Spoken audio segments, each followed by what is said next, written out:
In just a moment, X-1, but first, here's an important date to remember. It's this Sunday when the highly acclaimed program On the Line with Bob Considine premieres on NBC Radio.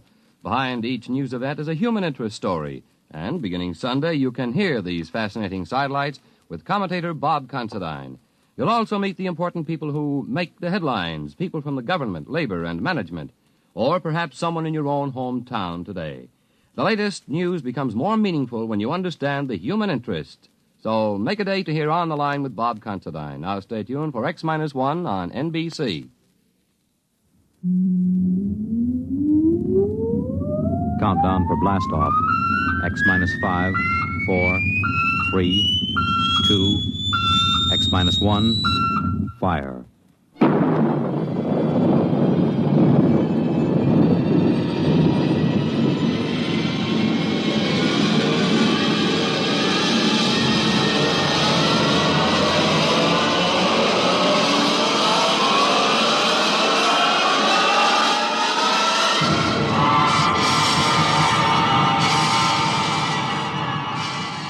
From the far horizons of the unknown come transcribed tales of new dimensions in time and space.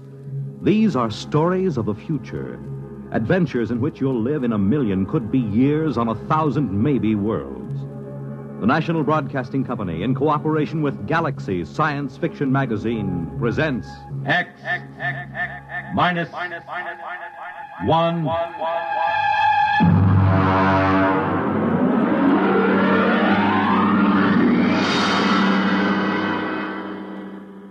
Tonight, The Old Die Rich by H.L. Gold.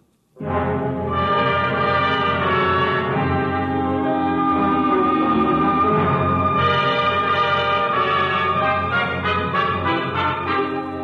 uniformed cop at the door told me to get lost. But Lou Pape spotted me and told the man to let me in. It was a shabby room. They always are. There was a woman on the bed, an old woman with white hair, thin enough to show the tight-drawn scalp.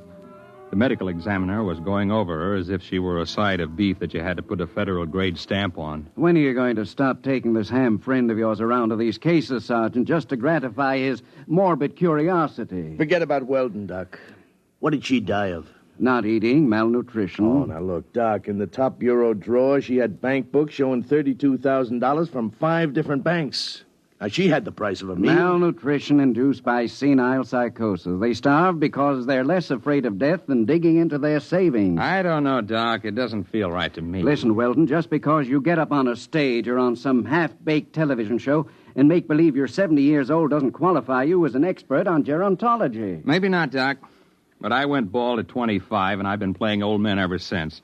There's a lot more to it than just shuffling around and talking in a high-cracked voice. Yeah, there hasn't been an actor since Otis Skinner. Maybe. But the way I work, I have to get inside the character. I have to decide when he was born, how he got along with his father, where he went to school, what he thinks of women, everything about a character. There isn't a one of them these days can make themselves heard past the 5th row. Look, I'm serious. Now, I've tried imagining myself growing weak from hunger. I've tried to think of not even spending a nickel to keep me from dying. I just don't believe it. It isn't right. I don't feel it. Well, lucky for me, I don't have to feel these things inside of me because I'm a doctor and not an actor. Sergeant, malnutrition induced by senile psychosis. I'll order the wicker basket from Bellevue. So long, Barrymore. Well, he's right, Mark. We get a couple of these cases every year. Some old bat starving to death with $17,000 in old bills pinned on his union suit. Time's up all the time. Al, it doesn't feel right. Well, he knows his business. But he doesn't know old people. I do. It isn't easy to starve to death. Not when you can buy day-old bread at the bakery or wilted vegetables the grocer's ready to throw out. Anyone who's willing to eat that stuff can stay alive from day to day. Hunger's it's a pretty potent instinct. Maybe they get too sick to go out after old bread or wilted vegetables. It takes weeks to die of starvation. Did you ever try starving for weeks, Lou? No, did you? Well, the point is somebody would find out, a janitor, a landlord, somebody, and they'd get him to a hospital. Forget about it, Mark. Can't argue with it. Here there were 5 bank books, $32,000. Yeah, she took good care of them. They look almost new. Sure she did. Most important thing in the world, huh? April 23rd, 1907, $150. The ink's pretty dark. Shouldn't it be faded? She probably never took it out in the light. Anyone ever think of testing the ink? What for? Bank's records always check. These aren't forgeries, if that's what you're thinking. Well, I'd like to get a chemist working on this ink. Now, Mark. Look, this is strictly against regulations. I got to take these books down to the squad room and sign them in. Pretty dark ink for 1907. Well, it's about 5 o'clock in the afternoon. I guess I could hold them over tonight and bring them down to the property clerk in the morning. Good. I know where I can find a chemist.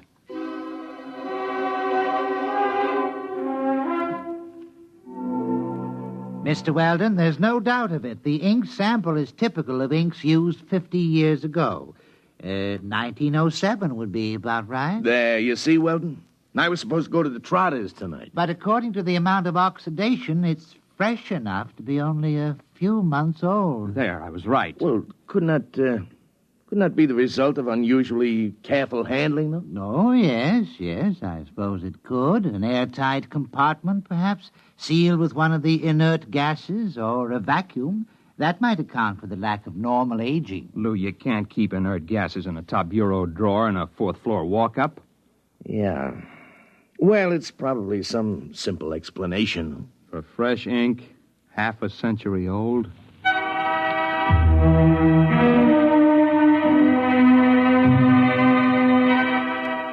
I've been going out on these cases for about a year. It's my specialty, playing old people, and when I'm not working television or something on Broadway, I go down to the homes for the aged or the parks or just watch. Lou Pape's an old friend of mine, and he put me on these malnutrition cases. But there was more to it than just picking up color and tricks of the trade. There had to be a better reason for it. You can't just starve to death with upwards of $30,000 right at your fingertips. Not without at least buying a bowl of soup. I had a run of television that kept me busy for about a month. Then Lou Pape called me up and asked me to come down to Bellevue. I'll autopsy if you want it, Sergeant, but I can give you the cause of death right now. Malnutrition due to senile psychosis. What's up, Lou? Well, Mark, an old guy was found wandering around down on Hester Street. Suffering from malnutrition, he had $17,000 in cash inside the lining of his jacket. Is he alive? No, not now he isn't. Doc's got him in the room there, but he was stumbling around when the cop on the beat picked him up. Did he say anything? Well, he talked to the cop. Pretty smart young kid. Seems the old man kept talking about money, about his wife. She must have been dead 20 years. And then, just before he went out completely, he did say something, maybe 3 or 4 times. Well, what was it? El Greco. You mean the artist? Well, that's what Stankiewicz said. He's the officer who picked him up. He said he remembered he'd heard the name on that television quiz program. You know, the jockey who's the art expert there. El Greco. Probably some Greek restaurant where he was bumming his meals. Are you sure you want an autopsy, Sergeant? It's late. I won't get to it till tomorrow. All right, take your time, Doc. There's something else, isn't there, Lou? Well, maybe, Mark. We found the old guy's room, and there was an ad thumbtacked over the sink. Nothing too unusual. Yeah? Here it is. Men and women wanted, light work suitable for old people. No references required. Well, I checked it with the lieutenant. He says to forget it. He says it figures for an old guy to be interested in an ad like that. An old guy with $17,000 in cash? Yeah. Well, I didn't figure I'd argue with the lieutenant. You mind if I keep it? No, go ahead.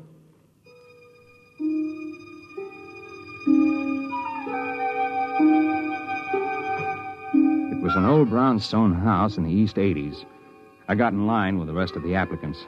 My face was lined with collodion wrinkles, and I wore an antique shiny suit and run-down shoes. It was a good makeup job. I looked more authentic than the rest of the old-timers who were waiting for the interview.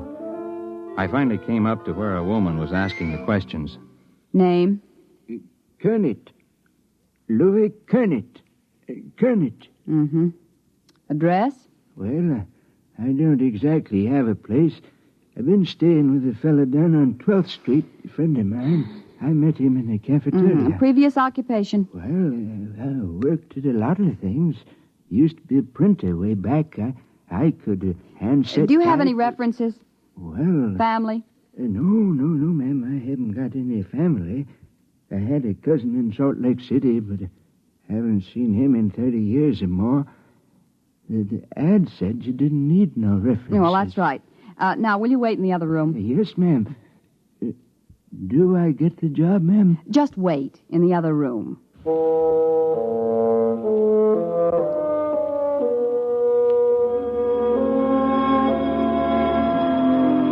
I shuffled into the other room and sat down to wait. I concentrated on building a character for Louis Kernet. If I was going to carry this through, I was going to have to play a better performance than I'd ever given before. About half an hour, a young woman came into the room. I'd planned to be dozing the way an old man would, and so my eyes were closed when I heard the door close. When I opened them, I was looking into the barrel of a .38 revolver. Are you awake now, Mr. Weldon? Huh? Ma'am? I don't think what? you need to carry on anymore. If you need any further convincing, you are Mark Weldon. You're about 40 years old, and you played this same character on television about 6 weeks ago. You played it fairly well. Thank you. Would you mind putting down that gun? Yes. Why did you apply for this position, Mr. Weldon? You're not old. Not really. Well, as a matter of fact, it was a bet. I was having an argument about the method with an actor who trained at the Old Vic. I bet him that I could get by off the stage with Don't bother. You've been very busy recently trying to find out why senile psychotics starve themselves to death. How did you know that? Well, I happen to know that you've been present at several police investigations into these cases, and you're a good friend of Sergeant Lou Pape. Well, you know a great deal more about me than I do about you. Well, I would be glad to enlighten you. My name is May Roberts. I'm the daughter of the late Dr. Anthony Roberts, the physicist, who was dismissed from the Brookhaven Atomic Energy Laboratory 5 years ago. I assume you're connected with these starvation cases, or you wouldn't have known I was investigating them. Well, that's obvious, isn't it? I'm not afraid of professional detectives, Mr. Weldon. They deal only with facts. But I don't like amateurs. They guess too much. They don't stick to reality. Consequently, they're likely to get too close to the truth. Unfortunately, Miss Roberts, I'm nowhere near the truth. I haven't the slightest idea how you're tied in with those starvation Well, deaths. I intend to show you, Mr. Weldon. I'm happy to announce that you have the job. Now, look... Don't move, Mr. Weldon. Oh, incidentally, about 15 minutes ago, I called Sergeant Pape and told him I was your sister just in from Pittsburgh. I wanted to get in touch with you very badly, and Sergeant Pape was very sorry. He wished he could help me, but he didn't have the slightest idea where you were. All right, Mr. Weldon. Right ahead of you, please. Through that door.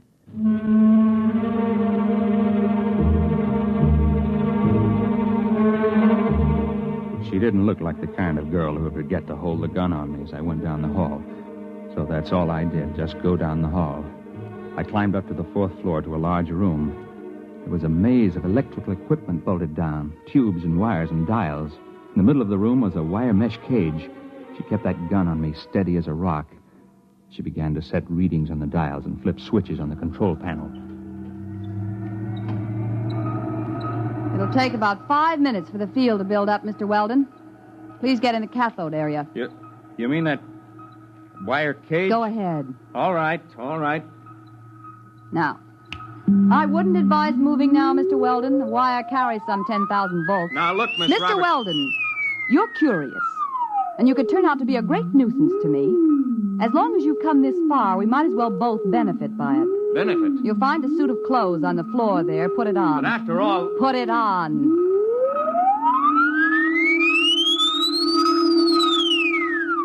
I didn't know whether she was bluffing about the electric charge, but the revolver looked real enough, so I stripped and changed into the other clothes.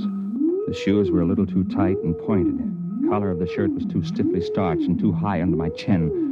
The suit was too narrow at the shoulders and at the ankles. I remember my father had a suit like that. The same shiny blue serge. All right. In your pocket, you'll find a set of envelopes. You'll find a set of instructions on each. Follow them carefully. I don't get it. You will.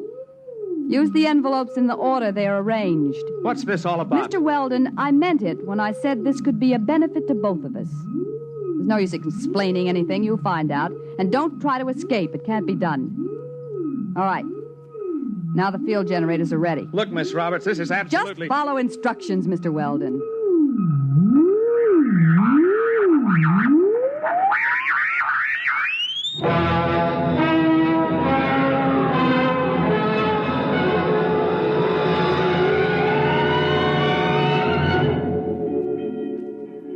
I blinked. I was standing outside a bank on a sunny day in spring. I stared at the people passing by. They were dressed like the characters in a 1930 movie. The women wore long dresses and flower pot hats. The men had hard straw hats, suits with narrow shoulders. Cars were square with flat radiators in the front. There was a trolley car passing by, and suddenly I realized that the last trolley car stopped running in Manhattan years ago. I tried to figure it out. It was New York, all right. I recognized some of the buildings. First, I figured it must have been hypnosis. And then I looked at the first of the envelopes in my pocket. I read it and walked into the bank. Yes, sir. Our Mr. Golden tells me that you wish to open an account. Yes, that's right. Uh-huh. Well, we're very happy to have a new depositor. Very happy indeed. Of course, you realize the institution is in sound condition, very sound. You needn't worry about all those rumors in this bank. No, sir. Solid. Well, that's good. All right, now then, name? Mark Weldon. You have no address in the city at present? No. And you're depositing $150? That's right. All righty. I'll just check the slip here. $150, right. And the date, May 15th, of course, 1931. 31? The Depression. Oh, now, Mr. Weldon, this is a very good year for business. This temporary recession is bound to abate. Sound banking policies will see us through. It's just around the corner, you know. What is? Prosperity. All right, Mr. Weldon, we're very happy to have your account.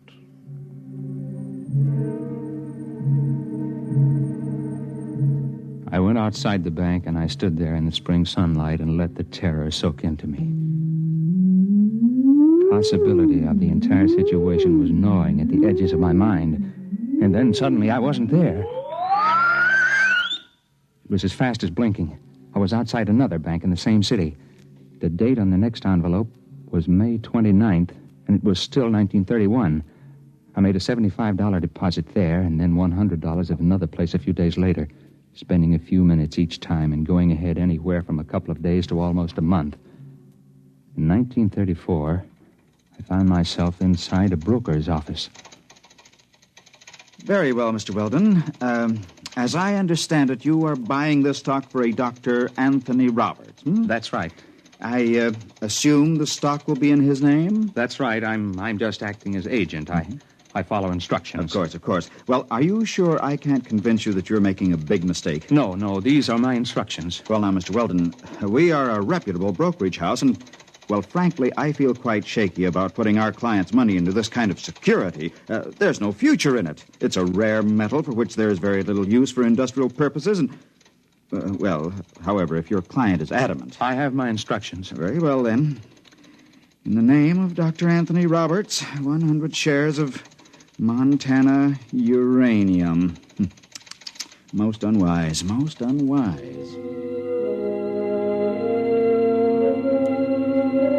It went that way about 50-50. I'd deposit money in my own name in various banks at other times. Then I'd buy a stock or make a bet for May Roberts. On June 21st, 1932, I bet Jack Sharkey to take the heavyweight title away from Max Schmeling. There was Singing Wood in 1933 at Belmont Park and Max Bayer over Primo Carnera. I went on skipping through the years, touching here and there for a few minutes to an hour at a time. It was in early October 1938, about 5 hours after I'd left May Roberts' house, before I realized what she had me doing.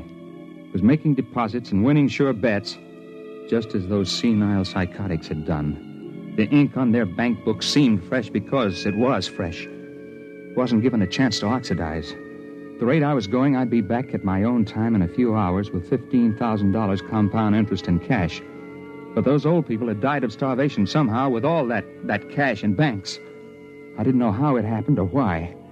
But suddenly it occurred to me that I didn't want to be found dead in my hotel room. So rather than make the deposit in 1938, I grabbed a cab and told the driver to step on it. We got a mile away from the bank, and then the cab suddenly disappeared. Found myself in front of a counter at a lunchroom. The envelope instructed me to make a bet on the World Series. There wasn't any way to get out of the range of the machine. It picked me up at least 5 miles away from where I was supposed to be. Came back a week later to get my winnings. I was hungry, so I got myself a hamburger and went out the door. When I hit the sidewalk, it happened again.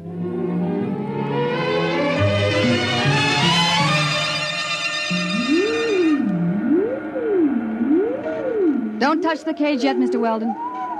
I'll have to clear the charge. Hey, what happened to my hamburger? What? The hamburger. I had it here. It's gone. I'm hungry. I'll get you something to eat, Mr. Weldon, before your next trip.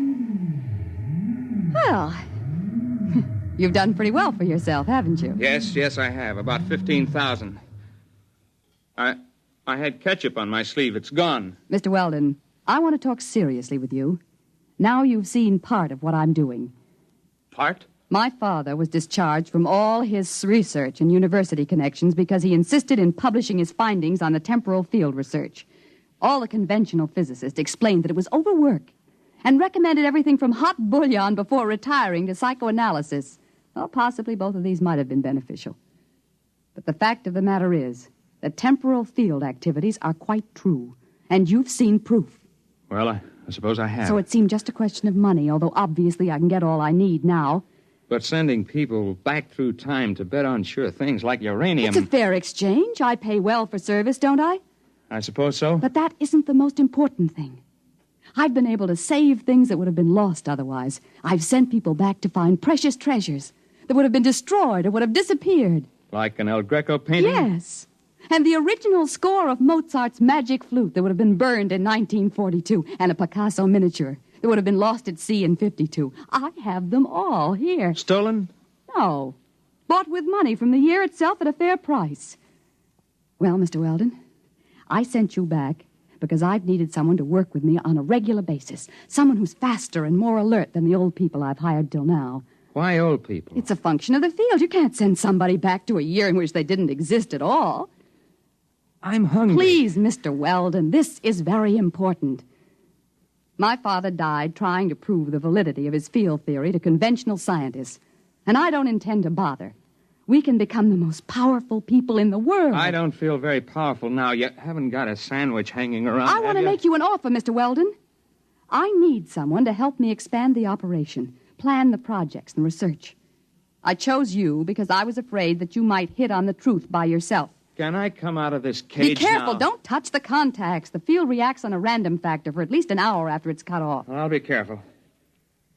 Tell me, Miss Roberts, why haven't you been able to go back to the time that your father was alive and bring him back before he died? Dead tissue can't be transported. We've tried it with mice and rabbits from a laboratory in 1941, and they just disappear. Like my hamburger. Mr. Weldon, I assume that you're interested and that we can make our plans without using this revolver. I hope so. $15,000 is a lot of money.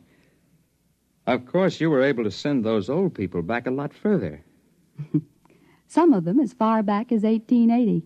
How long would they be gone? I mean, in subjective time. Several weeks. Perhaps a month or more. There's only one problem, Miss Roberts. Well, I'm sure we can work out any details. Well, this one is a little hard to work out. You see, I'm hungry. I haven't been this hungry since I got lost on a hunting trip and went without food for 3 days. You see, you forget I've got an interest in this business because they found some old people dead of malnutrition and $30,000 or so tucked away in their pockets. They had been gone a month or more, and they had to eat during that time, didn't they? When they came back, the food disappeared like my hamburger. It disappeared all at once, all over their body. In one fast jolt, they starved to death. No, you don't understand. They just couldn't take the field transition. They were too old, some of them, and they lied to me about their age to get the job. Oh, no, you can't tell me that because I know how hungry I am. And I was only gone about 12 hours. They were murdered. Get back. You know, they say a hungry man gets mighty desperate. He'll do almost anything. Let go. Let go. Let go of it. Oh! My arm. Look out. Look out. The cage. The contact.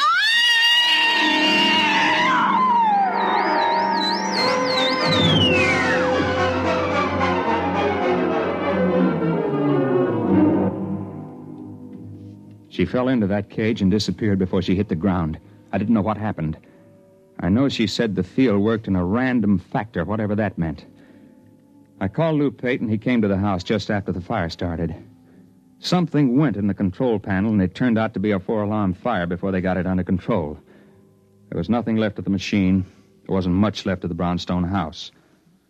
Lou didn't believe the story I told him. You mean there won't be any more of them? No more senile psychotics starving to death with a bankroll in their hip pocket? No, I told you, Lou. Come on now, Mark. We get plenty more. We always have. No, I'll bet you won't. I'll bet you $1 there won't be another case like that. I'll take that bet.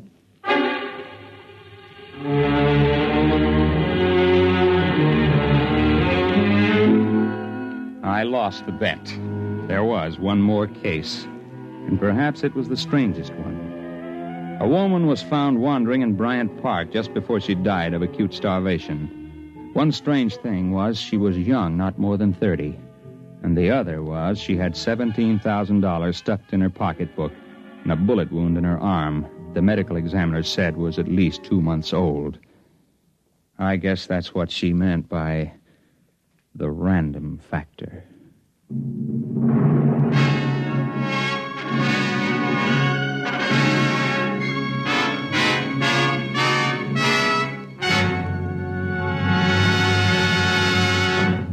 You have just heard X-1, presented by the National Broadcasting Company in cooperation with Galaxy Science Fiction Magazine, which this month features This Way to the Regress by Damon Knight, the story of a man named Sullivan who, strangely enough, did not have a great future behind him, but rather a great past ahead.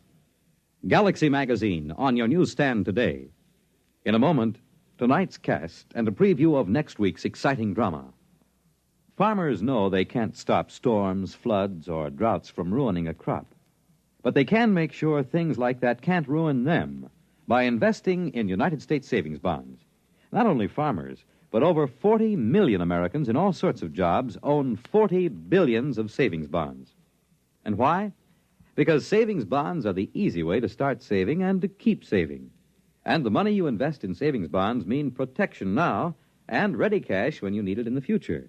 Improving the farm, sending the youngsters to college, or planning your own retirement. These are the big things you can be ready for with savings bonds. And besides offering you a safe investment, each Series E savings bond pays you back $4 at maturity for every 3 you invest. Yes, you earn extra dollars while you save, so start saving now. For the big things in your life, be ready with United States savings bonds. Tonight, by transcription, X-1 has brought you The Old Die Rich, a story from the pages of Galaxy written by H.L. Gold and adapted for radio by Ernest Kinoy. Featured in the cast were Jim Bowles, Jan Miner, Bill Zuckert, Guy Repp, Wendell Holmes, Ralph Camargo, and Ivor Francis. Your announcer, Fred Collins. X-1 was directed by Bob Maurer and is an NBC Radio Network production.